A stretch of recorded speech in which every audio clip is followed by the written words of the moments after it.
ప్రభునందు ప్రియులైన మీకందరికీ యేసుక్రీస్తు ప్రభువారి నామంలో శుభవందనాలు తెలియజేస్తూ ఉన్నాం.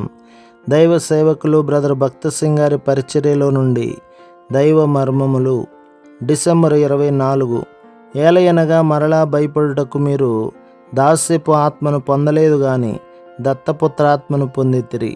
రోమాపత్రిక 8వ అధ్యాయం 15వ వచనం. దత్తపుత్రాత్మ.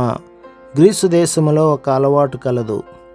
కుమారునికి 22 సంవత్సరముల వయసు వచ్చినప్పుడు తండ్రి స్నేహితులను, బంధువులను, పొరుగువారిని పిలిపించి అందరి సమక్షంలో ఇట్లు చెప్పును: స్నేహితులారా, నా కుమారునికి ఇప్పుడు యుక్త వయస్సు వచ్చినది. మీ అందరి ఎదుట ఇప్పుడు నా వ్యవహార సంబంధమైన పత్రములన్నింటి మీద అతడు సంతకము చేయవచ్చును. నా ఇంటి మీద అధికారం ఇచ్చుచున్నాను అని చెప్పి కుమారుని చేతిలో పెద్ద తాళపు చెవిని పెట్టును. దేవుడు మనకు దత్తపుత్రాత్మను అనుగ్రహించుటలో ఇదే తలంపు కలిగి ఉన్నాడు. ఈ ఆత్మ మనము ఆత్మీయముగా యుక్త వయస్సుకు వచ్చినట్లు చేయును. మనలో అనేకులము ఆత్మీయముగా శిశువుల వలె ఉన్నాము. చాలా సంవత్సరముల వరకు ఆత్మీయముగా ఎట్టి బాధ్యతలు వహించలేము.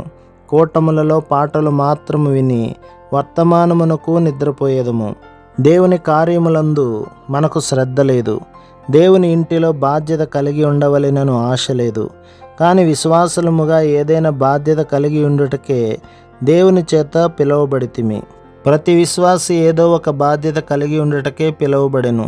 ప్రతి విశ్వాసి ఏదో ఒక బాధ్యత వహించవలెననున్నది ప్రభు యొక్క ఆశ. ప్రభు మిమ్మును, మీ కుటుంబమును, మీ సంఘమును దీవించి ఆశీర్వదించునుగాక. ఆమేన్.